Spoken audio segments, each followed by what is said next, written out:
comprehension. Delayed social skills, kids who have hearing loss aren't going to have a lot of the delays in nonverbal communication. They're not going to have the social isolation. So there are many other factors that make that question a little bit tricky. And then this is about that article that showed that there was a higher risk of kids who with hearing loss and um, autism than in the general population. So just something else to keep in mind. And then some of the other things that obviously you get the hearing test done first, and then you can determine whether or not the speech delays from that. But then if the child does have hearing loss, looking to see if they have issues that are concerning for autism because they are at higher risk. Do they not like to be touched? Do they not like the change in their environment? Are they sensitive to textures, tastes, sounds? Do they bang their head or seem anxious or have some of those body gestures or postures? So number 3, does your child play, pretend, or make believe? So this one is a little tricky because a lot of people with kids on the spectrum think that what their child is doing is considered playing make believe because they're making believe with their favorite toy or action figure.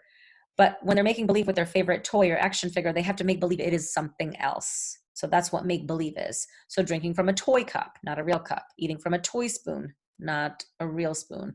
Talking on the telephone, a play telephone, or even a remote control is a great sign that that child is able to take something else that's not a telephone and make believe it's a phone.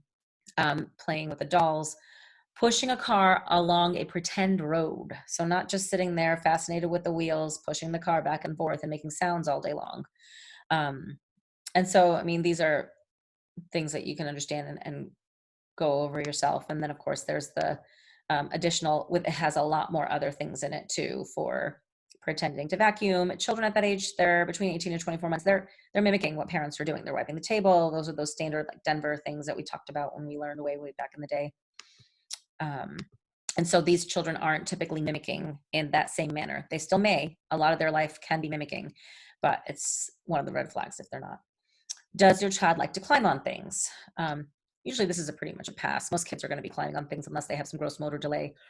A lot of the kids on the spectrum will actually climb on things to get what they want without asking, and they would rather do it themselves. So there's not usually much that needs to be done. A follow-up question for this particular one. And again, you just give them examples of things they like to climb on. Definitely playground equipment is going to be pretty obvious.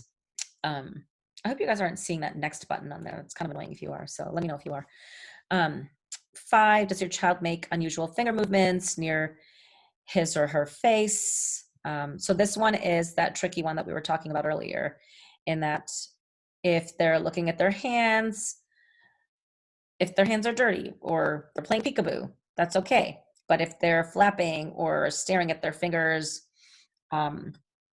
making odd gestures, those are considered fails. And so those require a little bit more, if they're ever, positive, I think they require a little bit more asking to just figure out whether or not it's truly an autism symptom, or more often than not, it's just that they're playing peekaboo. And then the next one is, does your child point with one finger to ask for something or to get help? So typically, even before children can talk, they are learning how to point or reach. And these are some of the no's that you would ask about. So does a child reach for the object with his whole hand? Does he lead to the object? Does he try to get the object for him or herself? Does he ask for the objects using words or sounds?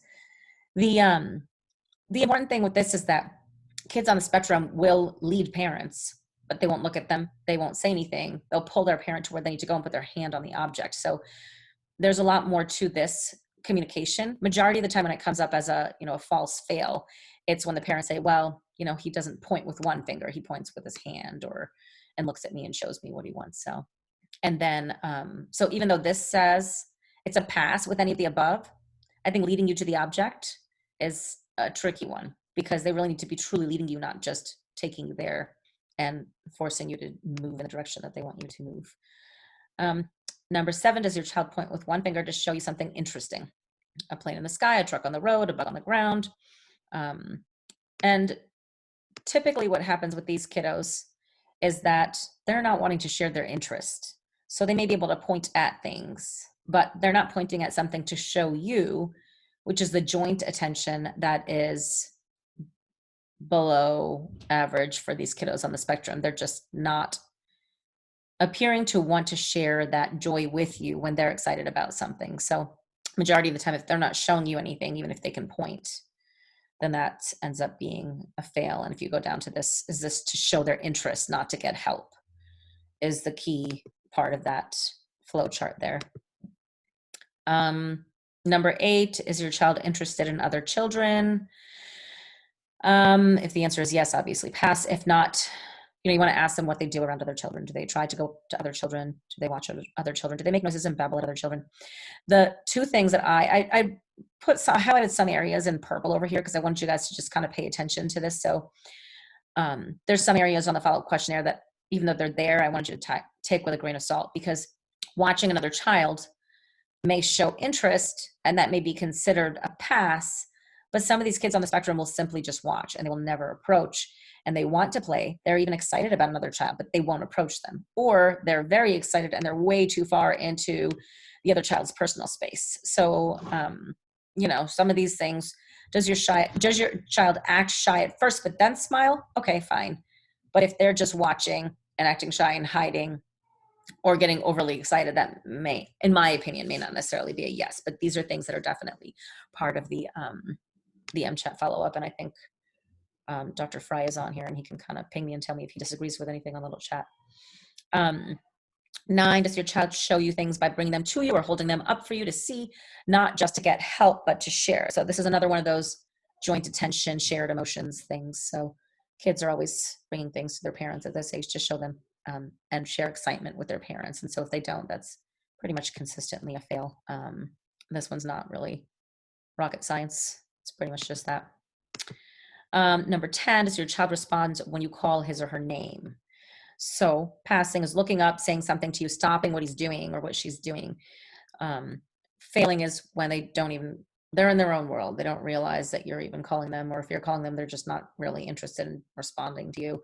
Or you have to get into their face or touch them to get their attention for them to respond to you. So you can't just call them from across the room and expect them to respond. And again, there's a few additional things in this follow-up questionnaire page. And then of course, if it's one or the other, like if it's both, then, which one do they do most? Do they sometimes look up at you, but most of the time not, and you need to get their attention, and that's considered fail. Number 11, when you smile at your child, does he or she smile back at you? So this is also that social emotional reciprocity, right? So they started this at 2 months. They smile at you, you smile at them, they smile back at you. You enter the room, they're excited to see you. Kind of like the little puppy dog phase that you never want to end until they become teenagers. And then of course, failing is going to be if the child is always happy and always smiling. And it doesn't really matter if you're there or not, if they're playing their game and they're very excited. That's not necessarily smiling back at you, right? It's more just smiling. Or there's, and the highlighted area again in purple was, but not to you. So going on to the next slide, going in more detail, smiling randomly and nothing at anything particular is considered a fail. And then again, what does he or she do more often? Some of these questions, they're kind of the sometimes, or just the vague, well, yeah, he does, but you have to kind of pull out whether it's mostly, and you can get from their tone of voice as well. Does your child get upset with everyday noises? So this was the other one that I was talking about that can be a false positive. So sometimes some kids will just get upset if there's a baby crying. What level of upset is what you kind of have to decode. Is it just they're startled if there's a loud noise, or are they very upset, screaming, covering their ears, hiding, running in another room? So those are the things to look at. And there's some examples on this page about different noises that they make and that they get upset by. And I added in fireworks because I found that a lot of the kiddos, I was trying to go back to the previous slide. I found that a lot of the kiddos, so I added in it over here, they just have issues with fireworks, and you can ask parents and they have to, they can't go to fireworks with their kids. They have to change their life because that child cannot handle the fireworks. So it's not even worth going. It's no fun for them. So does your child walk? Pretty straightforward. Does your child look at you in the eye when you are talking to, playing with, or changing him? Again, pretty straightforward. The areas highlighted in purple. If he looks at you only when he needs something, it's typically not, even with kids on the spectrum. They're not going to necessarily be looking at you immediately if they need something, that it may take a little bit for them. And then, of course, negative on all of the above is considered a fail. And then they said positive for 2 or more of these. So, and we'll go over it a little bit on the next slide, but basically saying, does he look in your eyes every day? So even if he does it here and there, we want to know if they do it regularly. And then on a day when you're together all day, at least 5 times in the day, which seems a little bit less to me, unless the parent isn't really making much eye contact. So something for the parents to look at. So those were sort of the next layer flow sheet questions. If you're not certain if they are actually truly making enough eye contact. So, and remember also that some of these parents themselves are on the spectrum, so they're not going to really be able to tell you what's normal. So you may have to actually ask them those specific questions, like how many times a day, because that parent may not be actually making eye contact with them as much as a neurotypical parent would. So, 15, does your child try to copy what you're doing? So this is an important one in that they're copying their playing. So you stick out your tongue, they stick out their tongue. Making a funny noise, they make a funny noise. But not they hear you beep, beep a horn, and they do beep, beep, beep, beep all day long. That's not going to be your typical copying of what you're doing.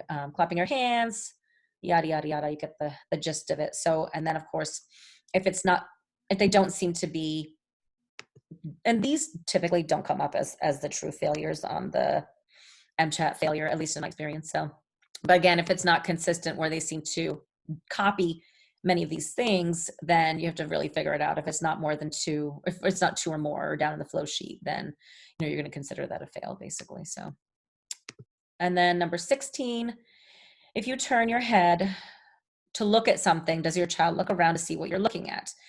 A lot of parents don't necessarily, they say they never really paid attention. But you can ask them to do it in the room as well. So, but it is part of a shared interest that some of these kiddos are they're clearly missing. They won't even look in the direction of what you're looking at. They won't try to figure out what you're looking at. They usually are in their own world, ignoring you. Failed example, they say they look at your face. I'm not sure.